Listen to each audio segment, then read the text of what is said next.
One guy's a jockey who used to be a chef. The other guy's a jockey's agent who used to be a jockey, but only became a jockey because being a jockey seemed to be safer than his other profession. It's two of the more unusual paths to the racing industry that we're going to talk about today. My name is Frank Vespi. You are listening to Delaware Park Today, powered by the Racing Biz, theracingbiz.com, and presented by Delaware Park Racing and Casino. Delaware Park Today, part of the Midlantic Racing Today family of podcasts. Please like and subscribe. Today on Delaware Park Today, Jockey Gavin Ashton going to join us, along with his agent, Tyler Connor. Later on, Stan Salter is going to be in to recap last week's racing action at Delaware Park and preview the weekend to come. Let's dive right in. Here's Gavin Ashton and Tyler Connor. All right, I'm joined by Gavin Ashton, Tyler Connor. Tyler, former rider, Gavin, current rider. Tyler is Gavin's agent. You guys are sort of well matched in sort of two senses, I think. One, you both come to being jockeys, to being involved in horse racing in really unconventional ways. And two, I think you both have a real fondness for particular long shots that you won on. Tyler, let's start with you. You're the only jockey. You got to be the only jockey in the history of jockeys who came to being a jockey because it was safer than your other career path. Talk about shifting from motocross to being a jockey. Yeah, I might be probably the only jockey to hold a professional license in motocross also. But yeah, I mean, dirt bikes, I just kept getting hurt, honestly. And I didn't have a lot of support when I quit doing that. Like, it was just kind of all me and my family. So yeah, I got hurt a couple times real bad 2 years in a row, and then decided to hang it up and really get a job. That was all it was, really. Like, I was working for my dad a little bit, grooming, and I owned a couple cheap horses and stuff, but I honestly just had to get a job, and motocross wasn't paying the bills. So I started galloping horses. I never sat on a horse until I quit racing dirt bikes. So yeah, it's kind of ironic and a little bit because my family's been in it since the 80s, I guess, really. So yeah, it just kind of happened that way.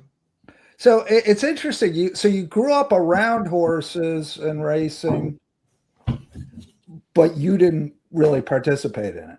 No, yeah, I grew up my dad trained when I was younger, like a training center in actually really close to Fair Hill, called the Falk Farm, right down there in somewhere PA. I forget where it's at exactly, near Oxford. But yeah, I grew up there, really. Like, I was there every day as a child, riding my dirt bike around the farm and not caring about horses at all. But yeah, never had any interest whatsoever in riding or anything really horse related until, my late teenage years, I guess. Like I said, I was grooming a little bit and helping out, but didn't want to ride at all. Was not for me, but it turned out to be okay, I guess. Like, it was a pretty good career and it was fun. But yeah, it was very weird. I had zero interest. My whole family, outside of my sister, is really in horses. My aunt does like hunter jumpers and show horses and stuff. My mom was a jockey. My dad used to gallop. He galloped for Michael Dickinson, actually, growing up, and then turned into a trainer. So yeah, it's kind of ironic, really, but yeah, it worked out. And Gavin, so we got the only guy who became a jockey because it was safer. We probably have the only chef who became a jockey as well. That's you, Gavin. Give us a little bit of your backstory. Yeah, so that's crazy hearing Tyler's. It was certainly not as dangerous as that experience, but yeah. So obviously, I from a very young age, my dad always wanted to install a good hard work ethic into me, and at the age of 14, 15, he was trying to push me to go and get a part-time job somewhere, and I ended up was a pot wash in the kitchen at the age of 15, and I just really enjoyed being in the kitchen and working with people, and they just kept asking me to do more and more. So they'd tell me to prep a salad, I'd go and do that, then I'd move on to the desserts, and yeah, by the time I was 17, I was a chef, and I'd worked in multiple kitchens, doing different sides of things. I never went to culinary school because I was always playing football or soccer, obviously, as you guys call it, which I hate doing. But yeah, playing my football, I absolutely loved it, but I was never paid. Like, I was on a good academy, but I was never paid. So I needed to earn my money doing chefing, and I did that until I was about 20. And at 20 years old, there was racing on TV on the bar, and somebody says, "Oh, you're the right size to be a jockey." And I was like, "Well, I don't own a horse. I don't know how to do that. I've never sat on one. I've never touched one." It was like, "Oh, I'll go speak to Emma. She owns a ex thoroughbred. She'll tell you what to do." And she said, "You go down to the British Racing School in Newmarket. You go to a 14-week course. You go to a trainer and you get your license." I was like, "Well, that seems very easy." So I came home to mum and dad. "Oh, this is what I'm going to do." And they were kind of like, "Oh, here we go again." Because I've tried every sport possible. I've tried football, cricket, badminton, rugby, everything. I just wanted to sport. And I went and I pursued it. I went down to the racing school, did the 14 weeks. The coaches there, fair play to them, they must have had incredible patience, because when they put me on top of a horse, I was flapping around all over the place. They was like, "Oh, what have we got here?" But because I was a little bit older and I've got the athleticism of like playing all these sports, like I say, I was a little bit older, so I was listening to everything that the teachers had to say, which was great. And then obviously I went to an incredible trainer in Sir Mark Prescott and did 3 years of an apprenticeship underneath him. I've in my first 3 rides, I had my first 5 rides, I had 3 winners and a second. So I thought this game was easy. I thought I was going to be the next Frankie Dettori in no time. But needless to say, I learned that I really had to then actually push a horse, and they were quite well handicapped, the horses that I was sitting on to begin with. But no, it's been an incredible experience since, and not looked back. So yeah, it's been great. It's been good. Your first win in the United States was on a horse named Will I Play, I think, at Colonial Downs for Karen Dennehy. Horse paid $118 to win. Talk about what that was like. That was awesome. Obviously, I met Karen when I first came over. Liz Morris had my book when I first came over. I was riding in Germany, and obviously my fiance's American, and she obviously wanted to get me over here and ride over here. She saw real potential in me riding, and she said, "You'd do well in America," because obviously my weight's great.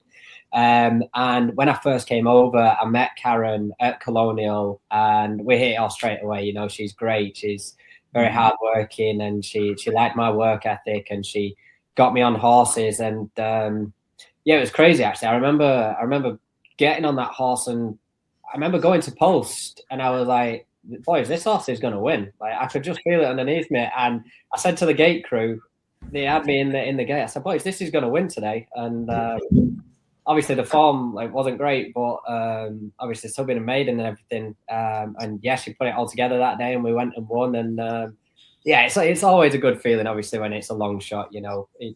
I'll take any winner. I don't care if it's a 1-9 favorite. I'll take anything. But when it's a long shot, it's kind of makes it exciting. You kind of against the odds, and it's good. Tyler, you know something about a long shot. Wow, what a summer. Won the Penn Mile for you at 83-1. Chucky Warren's trainee. What was it? That had to be pretty cool on your home track too. Yeah, it was. I mean, the whole day was really cool. But that horse, I mean, technically he was still a maiden. He got put up in his maiden to break his maiden, so he actually never won a race. But yeah, it was a kind of like a soggy turf course. It was wet, and obviously I know the course pretty well. And I had 2 winners prior to that, so I kind of had an idea what the track was playing like. And it was really cool. I just put him on the fence and I let him do his thing, and they couldn't get to me. So it was pretty cool. Yeah, it was obviously a lot of people were there that I knew, and home track advantage and stuff. And I beat Irad on a really, really good horse. So it was fun. Yeah. How do you guys did you have the same feeling Gavin just talked about, that like you got on the horse and he was feeling really good and you thought you had a big shot, even though the form didn't say it? You didn't feel that? No, I had to beat Annapolis, who was set a stakes record at Keeneland, and I think he won the Breeders' Cup or something, or ran in the Breeders' Cup. So no, I did not expect it at all. I just kind of go in open mind though, like anything can happen, obviously. So you just got to ride them with confidence and hope for the best. And ride them like they can win. You know, you don't want to just I got no chance and just gallop around there. So you got to give them an honest shot and believe that the horse is ready to go. And but no, I'm gonna be honest. I haven't had that many where like other horse will win the post parade type feelings. You know what I mean? I'm always like I'm probably not really optimistic a lot of times, so it's probably my own fault for thinking that way. I will just add, I've had that feeling plenty of times and been wrong a lot of the time. So. Oh yeah, that's probably why I don't have. I have been wrong a lot of the times. Yeah, I don't like walking into the paddock thinking this horse should win today, and then they get beat. You know, so I don't like to talk too much or think too much ahead of reality, I guess. You know. Yeah, no, that makes sense. You got injured, Tyler, in I guess it was last July, and pretty quickly announced that you were going to retire. And in your statement, you said that the next part of life is waiting. Did you expect the next part of life to be being a jockey's agent? Was that where you were thinking then, or no? No, absolutely not. Again, I didn't ever think I was going to be an agent or wanted to be an agent. I like obviously I like being around the business and stuff. Like I know the game and I like the horses and stuff, but I don't like the politics really. So I would just kind of hang out at the track, and obviously my stepmom trains at Penn, so I would just go and hang out and whatever. I was kind of lost. Like I didn't really have anything to do or any direction of what I was going to do. So my dad and we kind of talked about it a little bit, and my old agent retired, so I thought there'd be maybe an opening for some business maybe, and obviously I'd have my stepmom's barn, so that always helps. Sure. But no, I just said, again, kind of just happened. I thought I'd be good at it. I have pretty good connections throughout the country, really. Like I don't have a lot of strong relationships with everybody, but I feel like everything's positive. Like I didn't try to burn too many bridges, and it seems like when I go other tracks outside of Penn, I actually have better conversations, which is unfortunate. It's good for like us, obviously, but like at home, I don't have that many close barns, I guess. But I go everywhere else, and everybody's like happy to see me, so it's kind of cool that I have good connections. You know, I taught them in Atlantic and a little bit of Kentucky and California. So, so yeah, I mean, hopefully it grows into something good, and I can build something to make a good living, similar to what I was as a rider. You've got Beato at Penn National, yes. right? Yep, that's who I started with. Again, I thought he maybe needed a change and a little pick me up, you know. Obviously, having my dad's barn helps him a little bit, but yeah, I think he needs something fresh. And he's been riding really well. I think we've gone 5 or 6 straight weeks now with a winner every week, at least one. So it's been getting better. So it's been good. How'd you guys connect? I've known Gavin a few years now because I went to Kentucky in the winter of 23 to ride Turfway, and he was there. And I think we were in the same corner, but we were like next to each other. So we kind of grew obviously closer to that. So yeah, I've known him a couple of years, and just between there and Colonial and stuff, it just kind of, turned into like a friendship before ever business, you know? Gavin, when did you start to think like, yeah, I want this? When he became an agent, did you immediately think, yeah, that's a good idea? Yeah, absolutely. Obviously, I knew what a good job Tyler would do because I always said I've always said I want someone young, ambitious, someone that's hardworking, and someone that's well liked in the industry. And for me, Tyler ticks all them boxes, you know, and it's really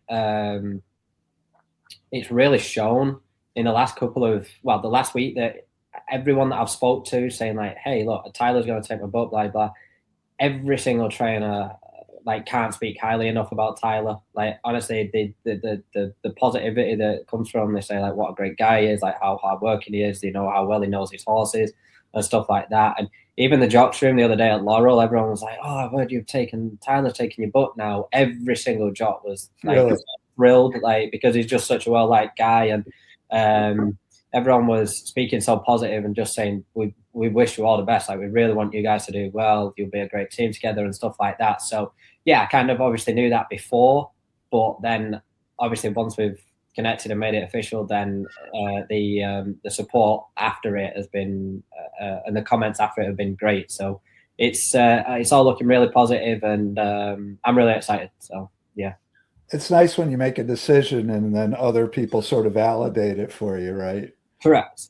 Yeah, obviously, because it's obviously Tyler hasn't been an agent for long, but I just knew it's a chance, it's a risk you take, and obviously I didn't really see any risk in it. I thought he's just a great guy, and like I say, I know how good he is with his horses, and it was interesting when he came to Delaware the other morning, and it just shows how well we're going to work together. I worked a horse, and immediately I come off the track, and Tyler said exactly the same thing as me about the horse. You know, he could see it, he could see what the horse needed, and we said exactly the same thing. And we give that feedback to the trainer, and hopefully we're going to get the ride now. You know, so yeah, I can already feel like a good relationship forming, and I think it's going to be excellent. So looking forward to that. What brought you to the United States? I mean, I know you were riding in Germany and had some mounts in France and were getting some traction. What made you decide to pick up stakes and come here? Well, obviously, I did. I started in England. It's incredibly tough there. You know, I wasn't the best of riders in England. I'll be honest with you. I've improved a lot since then. And it was very hard to get opportunities at that time, and that's when Germany opened its doors, and I went out there every Sunday. Did really well, and I was actually based there for 2 years. I was based in Berlin, and then in the west of Germany for a year with Marcus Klug, who was champion trainer. And it was around that time that I did a winter in Florida for Graham Motion. I came over, galloped a bit, because I've always loved America. I've always loved the country. Like, my parents used to bring me here on holiday. Okay. Florida, I absolutely love the weather, the food, like the people. It's absolutely, I can't speak highly enough of America. I absolutely love it. And it was when I met my fiance. Like I say, she saw ability in me, and she knows like my weight is great. I sit up comfortably 115, 116 every day, which I'm very, very lucky, because I do eat like a pig. I love my food. Nice. I absolutely love my food. So I'm very lucky. And don't get me wrong, like, Germany was great, but sadly the standard of racing isn't quite, no disrespect to Germany, like, this standard of racing isn't as high as America. Mm-hmm. And it really taught me how to ride there. Like, you get on some lesser quality horses, and you've got to learn how to ride a bad horse and pick one up and push one properly. So I was very grateful for my time there, but obviously everything is attractive about America. You know, the lifestyle that you live, you know, you can have days off, and you can go and enjoy your life outside of racing, whereas in other countries in Europe, I don't really feel you can. You're always in the car driving to and from tracks, you know, and but also just everything, the prize money over here, the opportunities over here, everything kind of attracted me. And obviously my fiance being over here, it's kind of where I want to be. So yeah, everything was kind of a pull for me to come here. Mm-hmm. How did you guys decide on Delaware? That was kind of my decision. My old agent, Liz Morris, she actually recommended that I come to Delaware last year. Coming off the back of the Turfway meet, she told me how tough it was going to be in Kentucky for the season. Yeah. She could just see it getting tougher and tougher and tougher, you know, with the bigger names that have come in, you know, obviously IRAD moving there full time now and stuff like that. I know obviously that business didn't really affect me, but it was just the knock-on effect of everything, you know, it's just getting tighter and tighter, and the smaller tracks like Belterra and Indiana, they're getting very clicky, and business was just becoming tougher and tougher. So it was actually Liz that said, listen, Gavin, I think your style, obviously you're well liked at Colonial, I do well there, and that's a lot of East Coast trainers that run there. They already know you and stuff like that, so you will have good opportunities at Delaware. So I didn't do it last year, I probably should have, but anyway, I decided, once Turfway wasn't really going well over the winter, I decided to take my opportunity and go and ride in Dubai for 2 months. Mm-hmm. My fiance's got connections over there, so I went to Dubai, rode there. I was helping Wesley Ward out. I galloped Nakatomi for him while he was going for Dubai World Cup night over there. And then, yeah, I decided to have a fresh start and come move my tat to Delaware. And that's when obviously I got in touch with Tyler, and he obviously said that we worked it out that he'd be able to take my book. So yeah, it's good. Tyler, how are you? How do you sell Gavin to a trainer who doesn't know him? Well, I mean, I don't really do like a lot of sales pitches per se, right? Like I just try to go with the connections that I know. And I feel like Gavin's work ethic kind of sells itself, and he's a very good turf rider, and he tries really hard. So that's like very important because a lot of jocks, it's hard to instill that into, especially these days. They kind of get a little lazy, or they don't always try. Like if the horse doesn't feel like they're doing much, they just kind of give up. And obviously the other night the horse didn't show much until he asked it, and then it obviously responded well. So I don't feel like I don't need to do a lot of selling, to be honest. Like he shows up every day and works, and he works horses well. So that's very important. But yeah, I just try to tell him where he came from, where he's been a little bit, and they kind of gotta get to know him themselves. I feel like, to build a real connection and build trust. So yeah, I'm not a good salesman at all, but I just gotta work and just do what I know how to do, and try to keep it simple, Gavin, you're a little bit older for a guy at sort of the stage of career that you're at. You think is that an asset or is that a liability? A bit of both, really. A bit of both. Obviously, I remember my first boss, Sir Mark Prescott, saying that he kind of pushed me through early to get my license because he understood that I was getting on a little bit. Having first sat on a horse when I was 20 years old.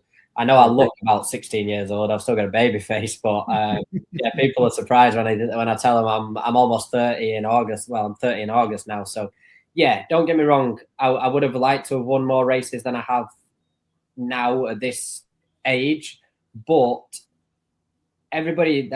all my family and friends always ask, like, oh, what's the average age for like a jockey retiring? You know what I mean? And I always said, as long as your weight's good, your health's good, and your work ethic's good, then things can, like, I mean, you look at Mike Smith, you look at Johnny Velasquez, these guys go forever. So as long as I can keep them things good, and right now my fitness is off the charts, like my weight obviously is incredible, and yeah, my work ethic, I'm at the track, I'm both tracks every morning, Fairhill and Delaware. I can see myself riding for a long time. You know what I mean? Which would, as long as I stay healthy. I know that's not always in our control. But yeah, like I said, I would have liked to have ridden more winners than what I have currently, but I can see a long future ahead of me. So I'm happy with where I'm at. Yeah, I mean, there's no, as you say, a lot of riders ride till they're a lot older than you are. Right. So you could have a long career in front of you. And I could imagine, like, you're almost 30, you're going to be a little more mature than a guy who's 20. And that could be, and Tyler, you referenced working hard. And I can tell you as a guy who bets a little bit and handicaps a little bit, nothing makes me crazier than jockeys not trying to the wire. Like, Yeah, I mean, I've been guilty of it a few times. Obviously, I always take care of the horse. If I don't feel it's ready, wants to run, I'm not going to beat it up for nothing. But yes, of course. But if you're in the money, yeah, you gotta stay down and ride and earn the money for the bettors and the owners every time. And a lot of young kids they aren't smart necessarily, whether it's race riding or just in life. They make a lot of mistakes and get very erratic. So I think being older is okay. I didn't ride a horse till I was 20 years old either. So, and no one ever said I was too old. So, yeah, it's just fine. Like I said, you make better decisions overall. You're not, you have a more calm mind. It seems like, whether it's race riding or in life. So, I feel like it's better off actually. Gavin, what was in terms of the racing? Obviously there's a lot of things, but the turf versus dirt thing. You obviously turf in Europe. Primarily here, it's more dirt, and Delaware is particularly going to be mostly dirt. What is the difference for you between dirt and turf?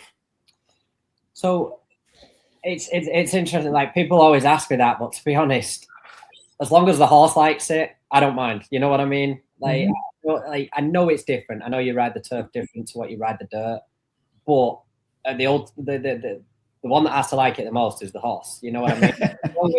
Like, I really don't mind if you're on the best horse on the dirt. Like, you just have to put it in the right position. You know, you obviously you ride each horse differently. You know, there could be turf horses that you ride different and stuff. So, like, I actually really do enjoy riding the dirt. I love the speed of the dirt. I love how aggressive you have to be to hold your position. And, you know, I'd actually like to go back and look at my stats, because I feel as though I've probably won equal amount of races on the dirt as I have the turf.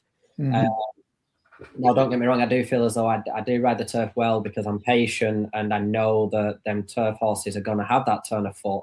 Whereas on the dirt, I've been very successful on the lead. You know, one thing that Liz always says was I'm good at getting one out the gate. And if a horse needs to be on the lead, I will put them on the lead. You know, I can be aggressive and get one to the lead and then know when the right time to kick is, obviously, because it's hard to gain ground on the dirt. You know, if you kick at the right time, they've got to work twice as hard on the dirt to come and get you. So again, me being older, I've been able to understand that, and I've been able to study races and watch the best in the country. You know, I do my homework. I watch the best jockeys ride, and I've been lucky enough to ride in Kentucky for 3 years now that I was around the best, which has kind of brought me on a step forward. You know, I was getting beat by these guys, and I was figuring out, like, well, how's he just won that race? Like, why? Like, and then I've taken little things and stuff like that. So, yeah, I do feel, compared to Europe, I'd say American racing is a lot more one-dimensional, to be honest, purely because obviously it's just the track is so simple. It's just an oval. You know, we've got 60 tracks in England they're so different. Mm-hmm. So it's more one-dimensional. However, I prefer it. I love the speed that we go over here, and yeah, I love the racing dynamics over here. Mm-hmm. Mm-hmm. Mm-hmm. So you said you're getting on some at Fair Hill. Right? You mentioned Graham Ocean. Are you getting on any of his up at Fair Hill? Sadly not. I see him every single morning. I go by and I bother him, and I'm like, Graham, please, you know, just throw me a bone. But he's a trainer that doesn't tend to use jockeys to breeze horses. You know, he's got very good exercise riders in the morning. And I remember when I worked for him down in Palm Meadows, he didn't really have many jocks coming to breeze, which is understandable. You know, I do understand that trainers are like that. They don't want to have jocks come in because they don't want to feel as though they owe them any rides, which I completely understand. And also, if they've got exercise riders that are capable of it, then that's fine. I was speaking to Arnold Delacour the other day, and he says he enjoys giving his Gallop boys, he enjoys letting them breeze because it brings them on as riders. So I completely understand that, you know. But obviously it kind of makes it hard as a jock for me when I'm trying to get my foot in the door and I'm begging people to let me get on horses for them. It also makes it difficult. So, you know, you just have to try and take your chances when you get on the track, and obviously riding that 65-1 winner, that chances like that help, and they're the chances that you've got to take to prove to people, hey, look, this kid can ride, he's good, and he's willing to work for it, because obviously you see him every morning, and yeah, you just hope that they give you that chance. So yeah, it's hard work trying to get on the horses, but you know, it's relentless. I'll keep doing it. I'll keep trying. So. Yeah, that's all you can do, right? Yeah, exactly. Keep showing up, and yeah. So how do you guys, like, you mentioned riding different horses differently. Like, how much sort of handicapping of a race would you guys typically do heading into a race? Like, how would you prepare to ride a given horse? Go ahead. I love watching the horses replays. I love going back. I will watch all my horses replays, because then you can look on the paper, you can look at the DRF form, and you'll see that, oh, it was slow away. But, like, you know, you go back and watch the replay, why was it slow away? Because it might have been bumped from the start and stuff like that. And obviously I know they've got notes and stuff, but I actually like to physically watch it. And then I download the DRF form for every single race. And I go through, I highlight what horses have got speed. And I like to plot like a speed chart, like of where the horse is going to be positioned, what horses are going to be coming from behind me. Do I have to worry about them?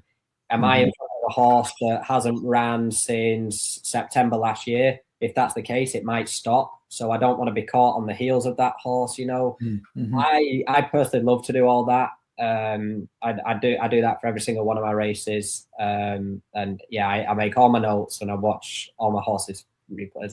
That's what I enjoy doing, actually. What about you, Tyler? Is that how you approached it when you were riding? Yeah, I mean, I probably didn't go that into depth most of the time. Certain days, like big days for sure. Like when you got to ride big races, I think it's very important to do more studying because you're riding against different riders, better riders typically. Smaller tracks, you can kind of get away with a little less, I feel like. But when you're riding big fields, big races, you have to do a lot of studying and kind of try to get an idea how the race is going to fold out. It doesn't always go that way, but obviously, but you need to have an idea who you want to follow, like I usually wouldn't even go by numbers. I go by who's riding the horse. That way you can usually pick out styles in front of you, who's who, so you get an idea who you want to follow, who you think is going to get a good trip. That way, you know where you're going to be.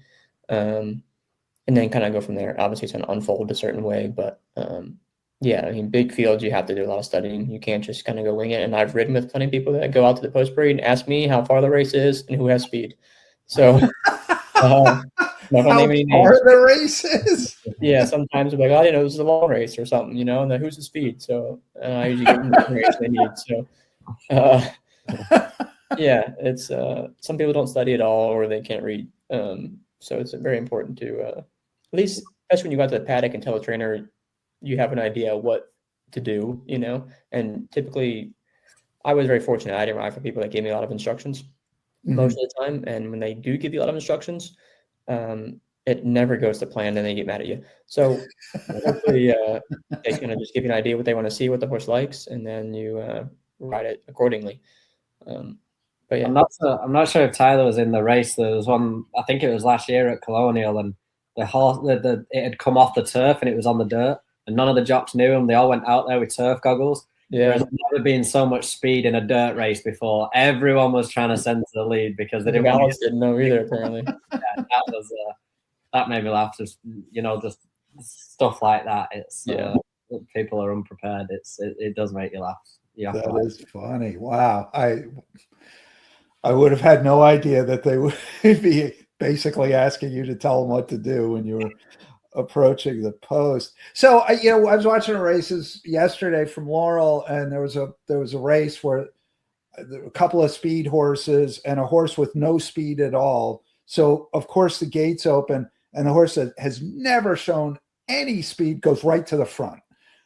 How do you adapt in moments like that when the gates open and the race immediately starts unfolding in a way that you really couldn't have handicapped it to? I mean, I always just kind of threw everything out the window, really, and just try to ride my horse how it felt needed, Typically, if the horse doesn't show speed, it is in front. It's either like, why is it showing speed? Like, do you expect it? Or you think maybe it's going to come back to you? Maybe it gets tired, and uses everything up too early. So, yeah, you can't change a lot. You kind of just have to still ride your horse accordingly. Unless it's like a match race or something, then it's like totally different. But you can't really, most of the time, in my opinion, you can't change their styles that much. So you just kind of ride the horse how it needs to be ridden, no matter what, as long as the trip works out. Gavin, is that your take too? Yeah, obviously you can go out there, and it's happened many a times where I thought, like, right, this is exactly how the race is going to go. This is what's going to happen, and it all falls apart in front of your eyes. Like, you'll miss kit, you could ping the lids, you could be on the lead, or like you say, another horse could absolutely ping the lids and be on the lead and something like that. So yes, you've always got to go out there. I always go out there with a plan, but then I also always go out there with an open mind that anything could happen, like absolutely anything. And when something like that does happen, like Tyler says, you have to ride the horse that's underneath you. There's no point. If whatever happens, you've got to ride the way that you feel. And like Tyler was saying, that he rode for people that didn't give him many instructions.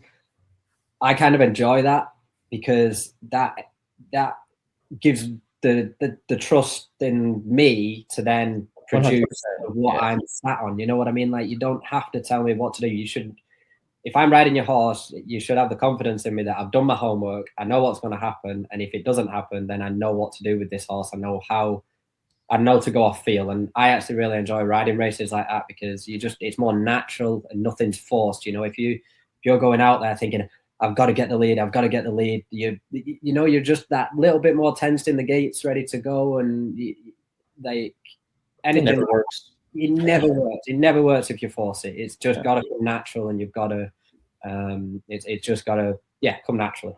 Well, and they put you on for a reason. If they didn't trust you or believe that you could get the job done, why are they putting you on the horse, you know? So yeah, that's the way I always look at it too. Yeah. Are there trainers that give a lot of instruction? There's a few. Yeah. Way too many. They'll tell you where they want to be at every pole, and you just can't make it. You can't do it. It just doesn't work. Right. And they get mad at you because they usually bet also, and then you're screwed. You get fired and you don't win. See, I don't mind trainers that give you instructions, but are also understanding when they can see the race and be like, okay, I know you tried that, but it didn't work. No problem. I hate it when a trainer's like, this is what I told you to do. Why didn't you do it? And I'm like, well, did you not see the 7-horse absolutely kill me coming out the gate? You know what I mean? Like, yeah. Or when you follow instructions and they're like, and they're still mad because it didn't go as planned, but you did exactly what they tell you to do, and they're like, why didn't you do that? Well, because I'm following your instructions, you know. Which do you want here? There's nothing worse than doing what you're told and still getting in trouble for not doing something you weren't supposed to do. Yeah. So yeah, they're never happy, really. Even wins, sometimes they're not happy. So it's hard to please them all the time. Yeah. Right. Tyler, you rode at Delaware some. Do you think that? I guess 2 questions. One is that helpful to have done that as a rider to now be an agent? And I believe so. Yeah, for sure. Like I said, I didn't ride there like very long. I had a really good season there in my bug year. Yeah. Won a lot of races, won for a lot of people there, which was nice, you know, whether it's the top clients or the smaller trainers that have a few horses. So yeah, I made a lot of good connections. Like I said, not maybe like strong relationships, but positive relationships. And not everybody, but most of them know who I am, and have, you know, good things to say, I guess. And we had positive interaction. So I think it definitely helps. And I do like, maybe not critiquing riders, but like teaching a little bit and like giving ideas of how things go or should go, or, you know what I mean, or styles or anything, or technique. So yeah, I think knowing the course, obviously it's changed since I was right there. The dirt course is a lot different than it used to be. But yeah, I definitely think it plays an advantage, knowing the tracks, knowing the trainers and everything like that, for sure. Is there advice that you give to Gavin in terms of the how to ride on the tracks there? I have not said anything yet, no, but we haven't had much. Obviously, we just started last week, so yeah. I haven't been on any horses there. The turf course is a little weird there. The shoot and everything, you know, like it's a bit different turf course, but yeah.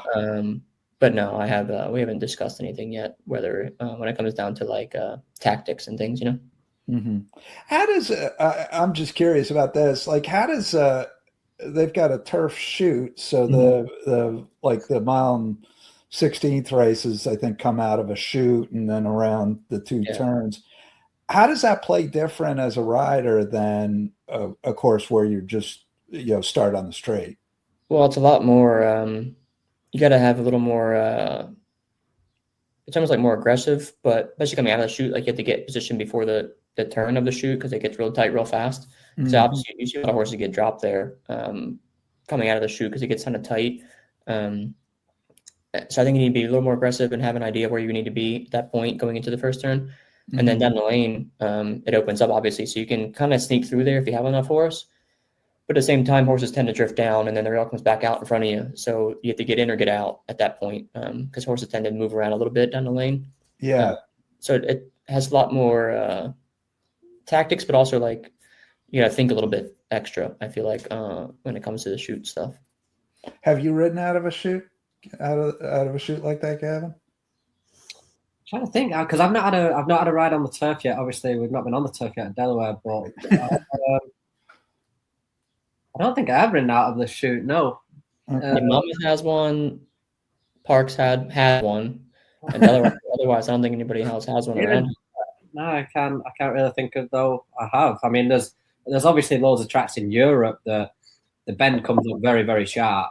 Yeah.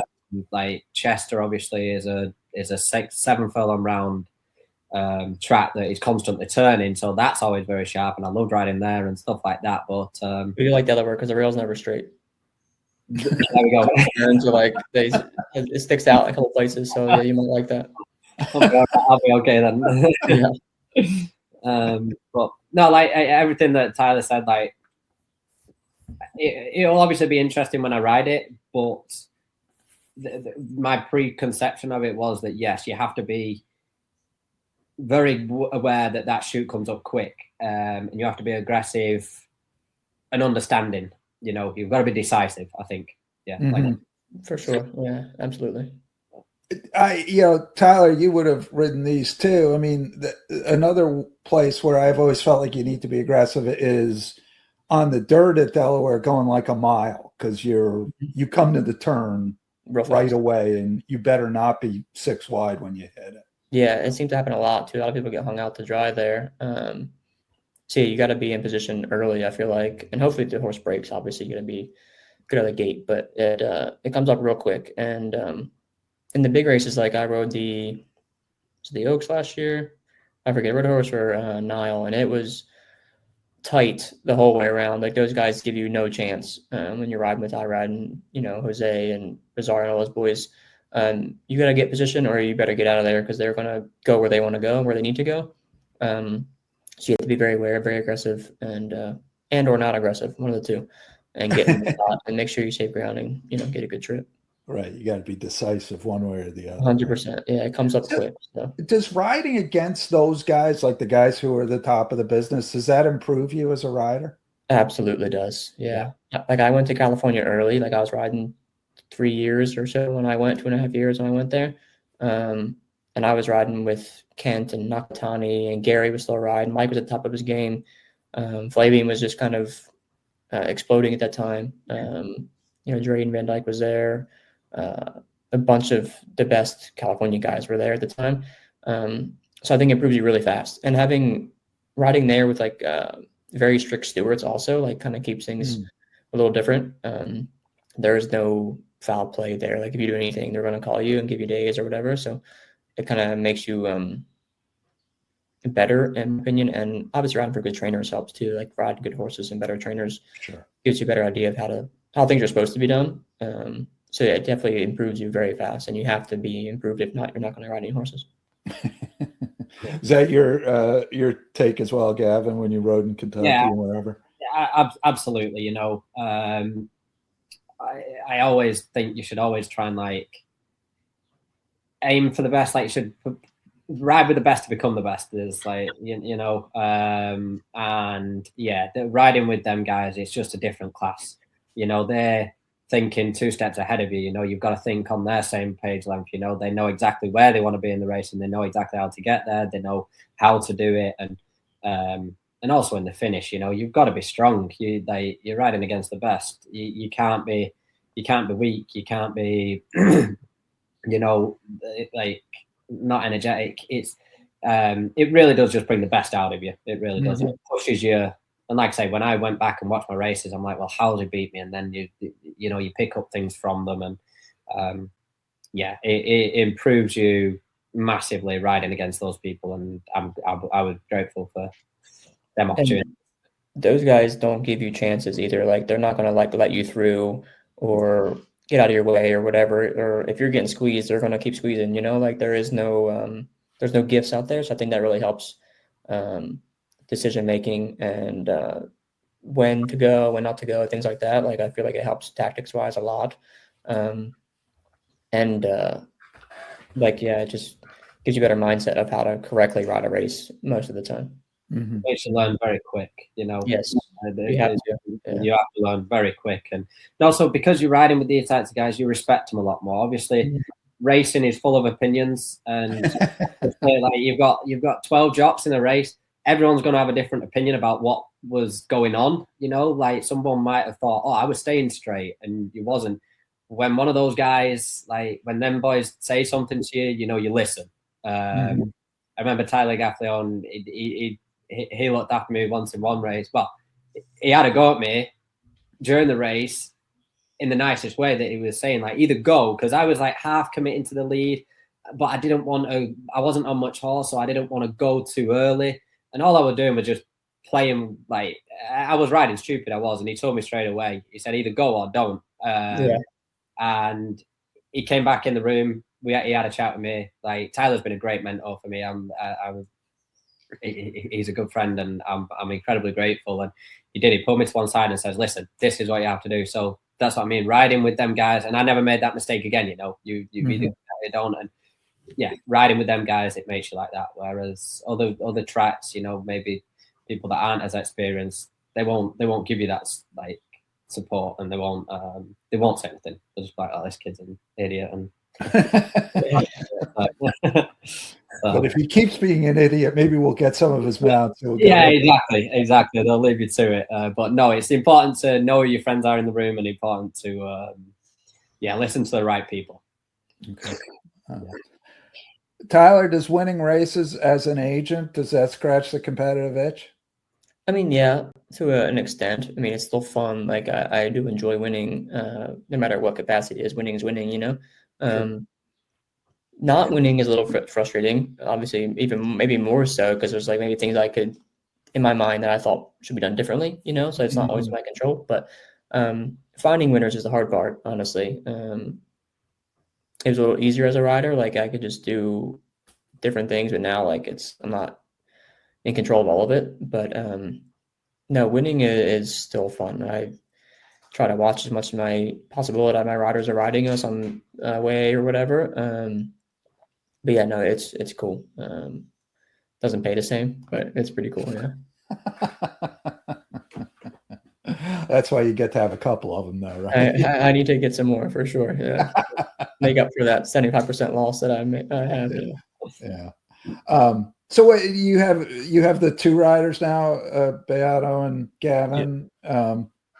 So I have a bugboy that wants to start riding soon. He's been up here. He lives up here at Penn, and he's been galloping for a year or so, working horses and stuff.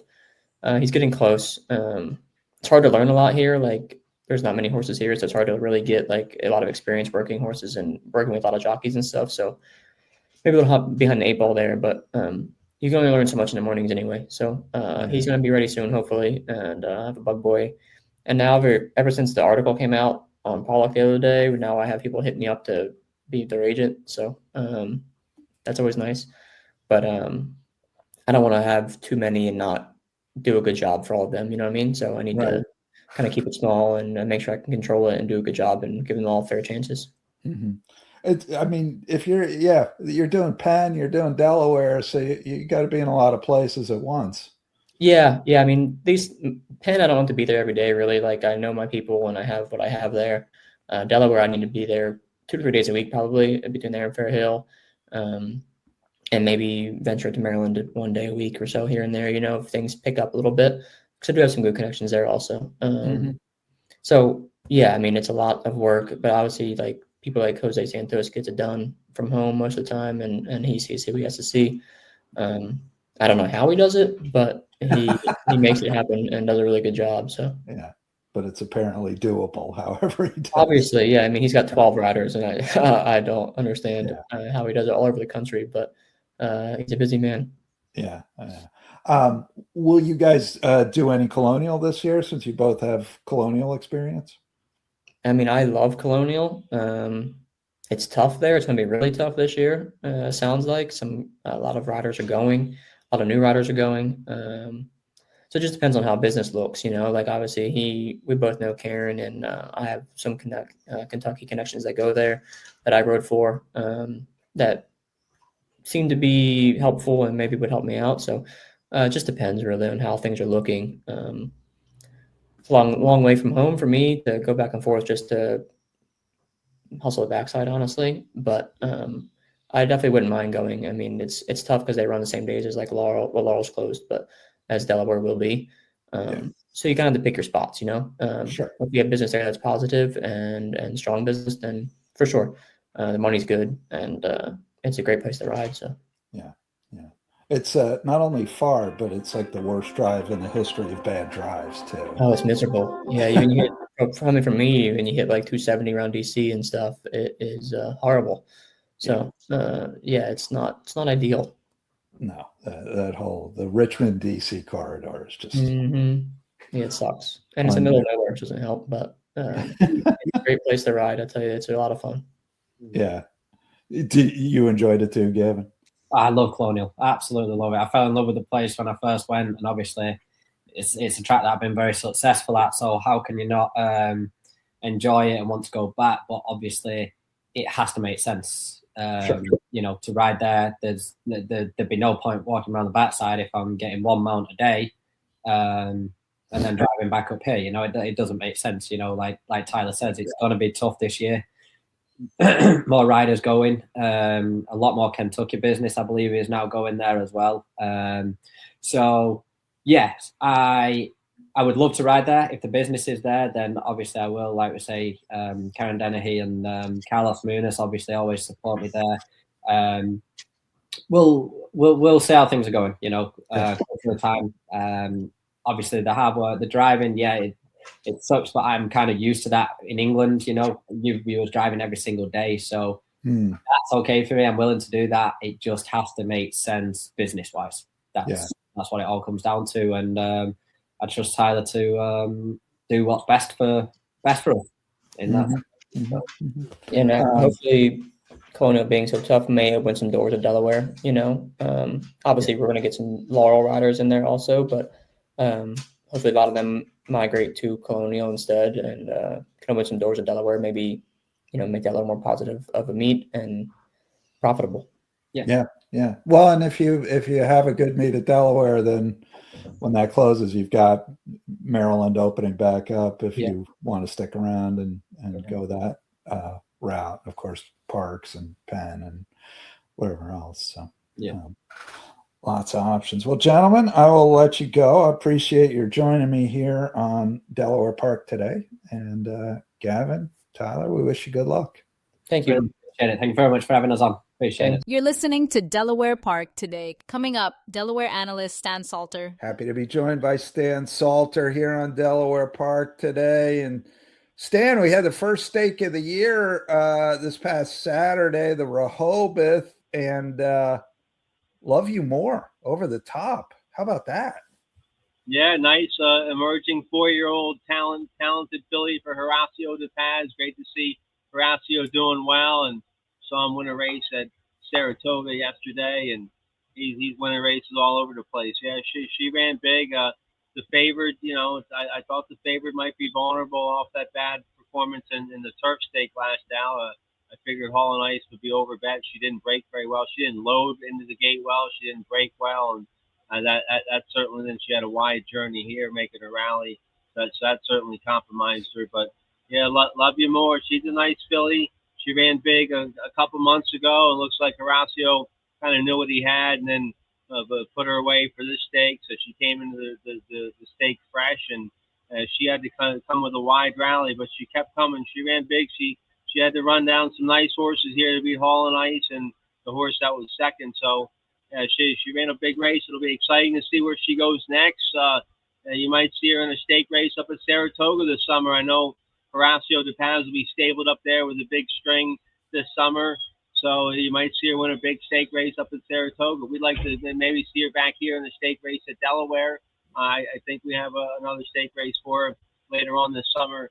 So it'd be exciting to see where she ends up next. And like I said, great to see Horacio doing well. I remember when he started out as an assistant trainer for Sagamore Farm and Ignacio Correas in Maryland, and he did really well working for Ignacio and Sagamore. And then when Ignacio went back to Kentucky or wherever he went, Kentucky, then Horacio took over as the trainer for Sagamore, and he did well and won a bunch of stake races for Sagamore.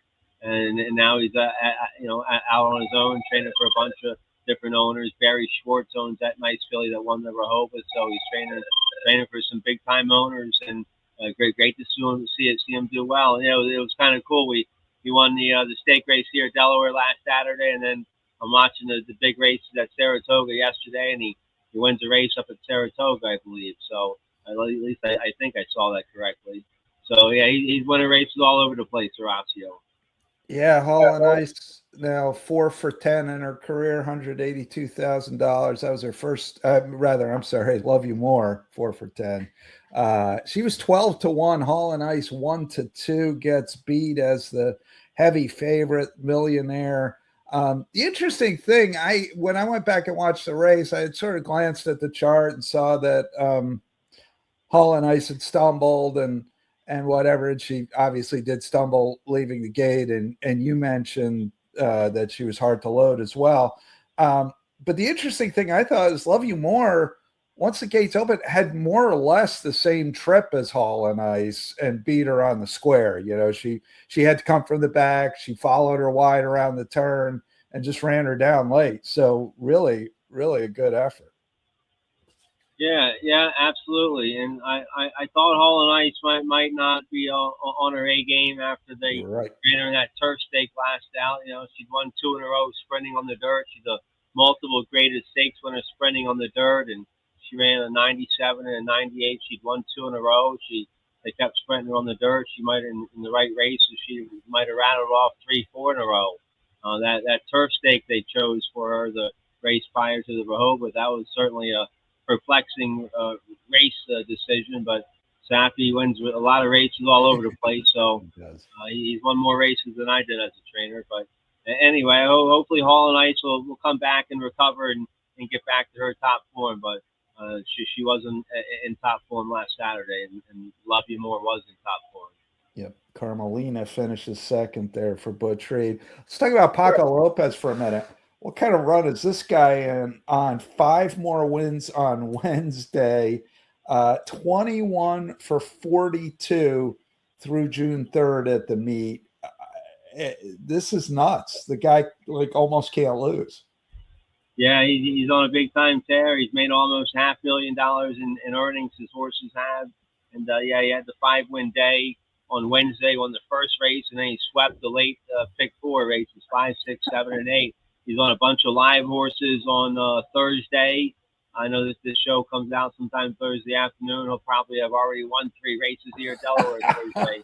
I haven't looked at Fridays much, but he's on some live ones on Saturday. So, yeah, great to see a big-time jockey here doing well. And Carol Cedena, she's doing well, being second with 7 wins. And then Julio Hernandez in third with 6 wins. Wesley Ho's having a good meet with 5 wins from 19 starts. So, we have a deep jockey colony here, and of course, a week from this Saturday, Delaware Derby Day, we'll have all the big-time jockeys from all over the country coming in here. So it'll be interesting to see the jockeys that come for Delaware Derby Day. All those stake races, Delaware Derby and the Grade 3 Delaware Oaks, they closed. The stake nominations closed this past Wednesday, yesterday. So we're looking forward to studying those noms and see who's going to enter. They won't take entries for next Saturday until next Wednesday. So we have a week to go over the stake noms. But yeah, Paco, I'm sure Paco, he'll be live on a bunch of nice horses on Delaware Derby Day. He'll be the top jockey to beat here. This is his track right now with Jamie Rodriguez up at Saratoga. And Jamie Rod had a win, or I think he had 2 wins at Saratoga yesterday. So he's doing well up there. And so Paco is definitely taking over the leading rider spot with 21 wins right now. And then second rider is Carroll with 7 wins. Yeah, Paco's also the leading rider at Monmouth. He's got 20 more wins at Monmouth, and second place is 8 or 9. So pretty good chance he might win 2 riding titles this summer at Delaware and Monmouth. Certainly on track to do that. He's also 11 for 16 when riding horses for Jamie Ness. Ness also the leading trainer with 16 wins. Mike Simone had a couple wins yesterday. He's in second now with 6. Yeah, he's doing well. He has some horses in on Thursday that I like, and I think he has some in on Saturday that I like. He's got a good win percentage. He had a good meet down at Tampa this winter. He has a big barn, 40-some horses, I believe Simone has. So he's doing well. Then you have Bruce Kravitz, Kelly Dieter, they're doing well, and a bunch of other trainers with 3 wins: Michael Gorham, Greg Compton, Salute Rodriguez, this guy Jose Gallegos. He's 3 for 6, and his horses are 6 for 6 in the money. So he's having a strong meet with a small amount of starters. So keep your eye on the Gallegos farm. Yeah, wow, 6 for 6 in the money. That's all right. Saturday 8 race program. 3 allowance. I think it's 3 allowances. There's a never 3, and then a couple of other thans. Should be a fun card. This past Saturday was just like bombs away. 3 different pick 5 carryovers, bunch of double-digit winners. I don't think I sniffed any of them out. I don't know. Hopefully you did better than I did, Stan. But what you got for us looking ahead? Well, let's talk about the Saturday card. First of all, this past Wednesday, and we'll have it all meet long. We'll have it every day. We have turf racing at least, and that's the new $3 all turf pick 3. It debuted yesterday on Wednesday. It was all the turf races 3, 5, and 7. The heavy favorites won all 3 races, and still the $3 all turf pick 3 returned over $200. So yeah, great value for the $3 all turf pick 3. So let's start with that on Saturday. Saturday, $3 all turf pick 3 will start race 3. That's a 25,000 starter allowance for Affiliate Mares going a mile 70 yards on the turf. And that guy Jose Gallegos, the guy who's won 3 races, he's 6 for 6 in the money. He has a horse that might be interesting, Phoebe in Wonderland, who's ridden by Wesley Hose, a 5 for 19 at the meet. But it's a 4-year-old filly by More Than Ready. Had a big second last time at Tampa, late April, going a mile, 25,000, 2 life. So kind of a similar condition. This is a starter, never won 2 lifetime. Horse ran a 72 buyer speed figure with that race at Tampa last time. Showed some speed, has an inside post on Saturday with Wesley Ho aboard. So that horse might be part of the early pace. We'll see how far she can go. She'll be interesting. It'll be interesting to see what kind of price, what kind of morning line odds she is with the hot trainer. And then you have some other horses in there. Tim Woolley has a nice homebred for Harry Cassup, High View, ridden by Gavin Ashton, 4-year-old daughter of First Mondays, who's thrown some nice runners on the turf. Cassup and Tim Woolley have another horse by First Mondays, Magical Mondays, who's won some big races on the turf, won a big allowance race on the turf last year at Delaware. And that horse is in either on Thursday or Saturday. I got some of my races mixed together. But this horse by First Monday, High View, never really run a bad race except for that second start. Won its debut, and then it's been third, second, third, its last 3 starts on the turf. Coming off the layoff, hasn't run since last November, so had a good 3-year-old campaign. She's making her 4-year-old debut on Saturday. So High View for Tim Woolley is going to be interesting in race 3. And then you have Donna Luna for Justin Rivera with the bug rider Taylor Kingsley aboard, or her dad's Arch Kingsley, the steeplechase guy. And Taylor's done well as an apprentice so far. She worked for Bill Mott for a couple years and had some wins for Bill Mott. So she worked with some good trainers. And so you're getting 7 pounds off with Donna Luna, who was a nice maiden winner going long on the turf last out, coming off the layoff, making her 4-year-old debut back in May at Laurel in a maiden 25,000, went right to the front with another bug rider aboard and won that day with a 57 buyer speed figure. So now you're getting 7 pounds off again with Taylor Kingsley aboard. So Donna Luna could be interesting there in race 3. You might have to go deep here in this race to kick off that pick 3. It also starts a pick 5 as well. Jane Sibeli has a horse in there, nice filly by Into Mischief, Bent Mischief. Angel Cruz will ride. This horse had a nice win at Gulfstream back in January, going a mile on the turf with a 62 buyer speed figure, then third at Gulfstream 2 back. And last time it showed some speed, got to the lead around the far turn at Laurel going a mile on the turf, and then got a little tired in the stretch, faded to 4th last out. But she's in a similar spot today. Jane Sibeli does well up here at Delaware. She used to be stabled up here at Delaware Park. So That's not the biggest field. 1, 2, 3, 4, 5, 6, 7. There's 7 in race 3 to kick off that all turf pick 3, and I talked about 4 horses in there that look interesting. So you might have to go about 3 or 4 deep in race 3. You mentioned one of those horses, the Tim Woolley horse, has Gavin Ashton.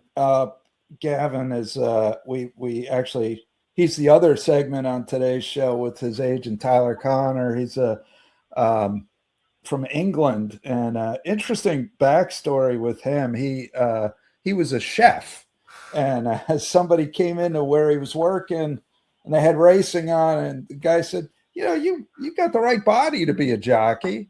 And he said, really? Because he'd always wanted to be an athlete, and now he's a jockey. So kind of a neat story there. And it's a fun interview. So anyway, race 5, is that the next one that's turf?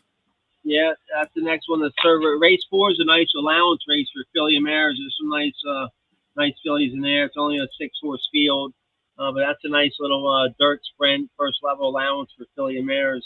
Let me get to race 5 here. Race 5, one of our features, another first level allowance. It'll kick off the late pick 4, and it's the second leg in the all turf pick 3. It's a first level allowance for 3 and up, going 7.5 furlongs on the turf. And I marked about 8 horses in this race. I'm gonna have to find a single somewhere in this all turf pick 3. But Mike Trombetta, he won the feature on Wednesday, race 5, with a nice Live Oak Plantation filly. He has the favored in the feature on Thursday in race 5, another Live Oak horse. So Trombetta's doing well here. And he has a nice filly by Nick's Go in race 5, the 1 horse, Go Gray. She didn't run too well her first couple races, but then Trombetta put her on the turf, dropped her in for a maiden, looks like maiden 35,000 going a mile on the turf. And she rallied from mid-pack that day to win by 4 with a 69 Beyer speed figure. So that was a big improvement for that Nick's Go filly getting on to the turf for the first time. Has Nick's Go been throwing many turf runners? I know he's doing pretty well as a dirt sire, and he was a dirt horse himself. I guess, is he throwing some turf runners now? He has gotten some horses that go a route of ground. His turf sprinters are horrible, but his horses going a mile and beyond have done okay so far. Well, you might get a price on this filly because there's some other more accomplished runners that have been running in allowance races. This filly just broke her maiden, so she might be 6, 8, 10 to 1 in race 5. So she could be an interesting price. Trainer Suzanne Chetenius has the 2 in there. Parks, 3-year-old filly by Painter. She puts the blinkers back on. This filly's had the blinkers on before. She's won on the turf before with blinkers. She's stretching back out to 7.5, which might suit her just well. She went long one time on the dirt, and that was a disaster. But her most recent races down at Laurel, 2 turf sprints against Allowance Company, and she rallied from far back to finish a good 5th 2 starts ago, and last out finished a real good 3rd with a wide rally. That was going 5.5 furlongs. So now she's stretching out just 2 extra furlongs to 7.5. It's a 2-turn race. The blinkers go back on. She should get a ground-saving trip with a good rider, Martin Schwann, and have something left for the stretch run. So the 2 Parks could be interesting in there, and she might be a little bit of a price. Mark Schumann and owner breeder Richard Hackerman, they have Dominguez in there, the 3-horse with Jose Batista aboard. This is a nice, accomplished 7-year-old by Cross Traffic, a 3-time winner on the turf. He's been second on the turf 6 times, and he just ran a real big race last down at Laurel. Coming off the layoff, he had the whole winter off. He came back making his 7-year-old debut early May down there at Laurel, going a mile in a Maryland-bred allowance race. He was part of the early pace that day and finished a good 2nd for the 72 Beyer. So he'll be tough with Batista aboard. Batista has 4 wins at the meet so far. I'm sure you know this horse down in Maryland, Dominguez. He runs a lot down there. He likes it here at Delaware. He's 7 for 7 in the money here at Delaware from 7 starts, 3 wins, 3 seconds, and a 3rd. So Dominguez, the number 3 horse, he's certainly going to be a factor, I think, in race 5. This is a really good group of horses. This is a really good handicapping puzzle, Stan. I mean, you mentioned going deep in the first leg. I don't see any way you can avoid going deep in this one. I mean, you got a bunch of nice horses. You got Card Trick for Ned Allard. You got the horses you just mentioned. Tunisian Spring just ran okay at Aqueduct. You got the Mario Lopez horse, Sam Stormy. I mean, this one's a tough one, man. It is, yeah. Galagos has Double Neat in there with Wesley Ho aboard. And you mentioned Card Trick and Sam Stormy and this other horse here, Hank's Divining Rod, and Double Neat for Galagos. The horse that'll be a long shot in there, trying to turf for the first time. Speaking of that sire, First Mondays, who the Bowmans, Dr. Bowman's campaigning First Mondays as a stallion down there in Maryland. And he's thrown some runners, and this horse, Lundy Loot, has been a nice horse on the main track. He's made over 100,000 on the main track. He's run some good races. Most of his races have been sprint races, but he did run a good second, going a mile on a sloppy track at Laurel last January. He was second last out here at Delaware against Allowance Company, sprinting on a sloppy track. They're trying him on the turf for the first time in this tough allowance race 5 Saturday. Lynn Ashby's the trainer. She takes the blinkers off. This horse has had the blinkers off before. He won his debut with no blinkers, and then it was a couple good seconds, and then he's had the blinkers on for the last several starts. But the blinkers come off for the turf debut. Joe Rocco Jr. is going to ride. This horse probably be about 15, 20 to 1. But on a deeper ticket, I think you have to respect him a little bit. He's by First Mondays, who's thrown some turf horses. So Lundy Loot making his turf debut at a big price could be a factor in race 5. Yeah, I think you do need to go deep in this race. It's a nice allowance race with a bunch of nice horses in here. Yeah, I agree. So you finish off the ticket then in the 7th with a starter optional claimer. How's that one look?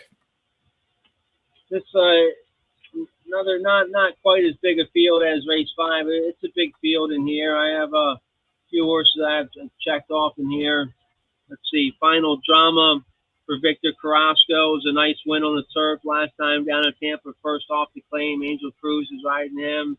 Jamie Ness has Magical Ways in there, who's run some big numbers on the turf up in New York last year. Ness just claimed this horse back this past February up in New York. He won on the main track last time, so he's in good form. Now he's 0 for 7 on the turf, but he's run 4 big thirds on the turf with high buyer speed figures up in New York. So, but he's 0 for 7 on the turf, so you really can't single on him. This guy, Jose Galagos, the hot trainer, he has Baytown Parfait in there, who was a real sharp winner going a mile on the turf at Gulfstream back in February with the 82 buyer speed figure. That horse is a 3-time winner on the turf. I like him a lot in there. Baytown Parfait. Who else we have in here? El Delary for Robbie Bales. Had a nice win at Aqueduct on the turf last September for the 88 buyer speed figure. He could be interesting. He's running second off the layoff for Robbie. Carol Sedana is going to ride. He came back in mid-May off the layoff and ran a good second down there at Laurel on the main track. But now he gets back to the turf. He could be interesting. And then you have Kings River in there that's run some big races for Jose Magano. Cloud Music on the outside for Mike Gorham. That horse has a lot of speed on the turf. Matty Rowland won a couple races, won 3 races on the turf last year on Cloud Music. He has a lot of speed. He didn't run very well coming off the layoff at Aqueduct sprinting on the turf, but he loves it here at Delaware from 3 starts. He's a 2-time winner on the Delaware turf with 1 second. So maybe not a single, but I can probably narrow it down to 2 or 3 picks there in race 7 once the odds come out and I see where the value is. But there's some nice horses in there. Baytown Parfait and I think El Delary might look like the 2 toughest early glance in that race. Stan, in races like that, the mile and a 16th on the turf at Delaware comes out of the infield chute. Um, do you how do you sort of assess horses on the outside? Like, do you see that as a disadvantage coming out of the chute, or do you not sweat it? How do you handle that? Well, I guess it just depends on the on the horse, if he's had any gait issues in the past, and the trainer and the jockey. If the horse has some early speed and he's a good gait horse and breaks well and doesn't have any gait issues, if he breaks sharp, you can get to the front and you can kind of clear and get to the rail, or at least a 2-3 pass, 2-3 pass by the time you get to the wire. Or if you're a closer coming out of the outside post, you can just kind of break and try to settle right away, and then get over to the rail. So I don't think it's if there's a horse on the outside that I like and with a good jockey, good trainer, and doesn't have any gait issues, that the outside post isn't going to bother me at all. Okay. But I'll sometimes give extra consideration to horses with an inside post if I think they'll get a ground saving trip. But yeah, the outside post doesn't scare me if it's a good horse, good trainer, and good jockey. Okay. Nice maiden special weight on Saturday, race 8 to wrap up the action.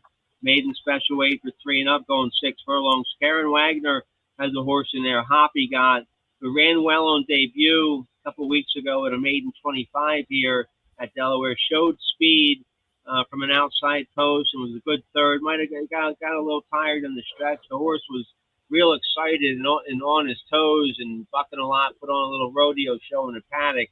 But Karen schooled him in the paddock since then. I expect him to be a lot better. The same 5-pound apprentice, Yetz at Hazelwood. Well, no, a different apprentice was on him for the debut. Now you have Yetz at Hazelwood aboard him, stepping up to a maiden special weight. So if he acts better in the paddock and can conserve some more energy, he could be a price stepping up there in the maiden special weight. And Ness is going to have one of the favorites in there. Hard Freeze with Martin Schwann aboard. I guess Pac was riding that Monmouth on Saturday. But blinkers go on. So Ness's horse is by Hard Spun, and that horse ran a decent race at Delaware on the slop last time. So Ness will be one of the horses to beat in there with Hard Freeze. But I like the one Hoppy got in that maiden special weight, race 8. Yeah, it's a fun little race. You also got Mac Robertson on the outside with Just JoJo, who's run a couple of pretty good races. Was at Oaklawn over the winter, and had run here last year. Finished 4th in his debut, so that might be a fun one. Anything else we should keep an eye on Saturday, Stan? No, the weather's going to be awesome, I think, all week long. We have beautiful weather on Wednesday. The weather looks really nice for Thursday and Friday and Saturday. Maybe a little hot in the 90s or so, but we need the sun. We need a few hot days to dry us out from the winter time and the deluge of rain we had a couple weeks ago.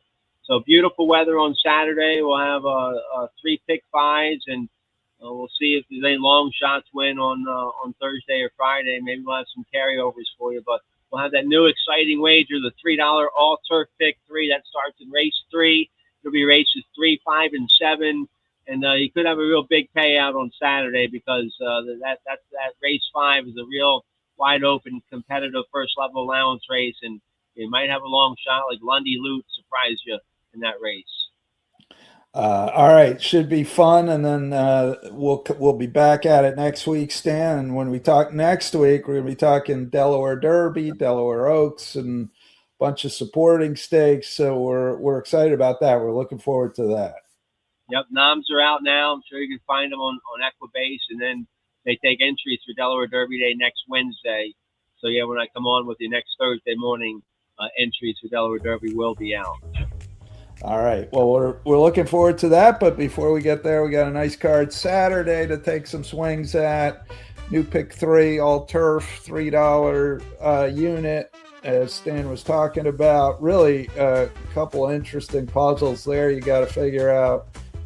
But you will be rewarded if you do. So All right, Stan Salter, thanks so much for joining me, and good luck this weekend. All right, thanks, Frank. Have a good day. Thank you, buddy. That'll do it here for us on Delaware Park Today, powered by the Racing Biz, theracingbiz.com, and presented by Delaware Park Racing and Casino. Delaware Park Today is part of the Midlantic Racing Today family of podcasts. Find us anywhere you get your podcasts. Please do like and subscribe. We'll be back at it tomorrow with Charlestown races today, and then Delaware Park Today returns next week. Thanks for listening. Thanks for watching. Catch you next time right here on Delaware Park Today and the Midlantic Racing Today family of podcasts.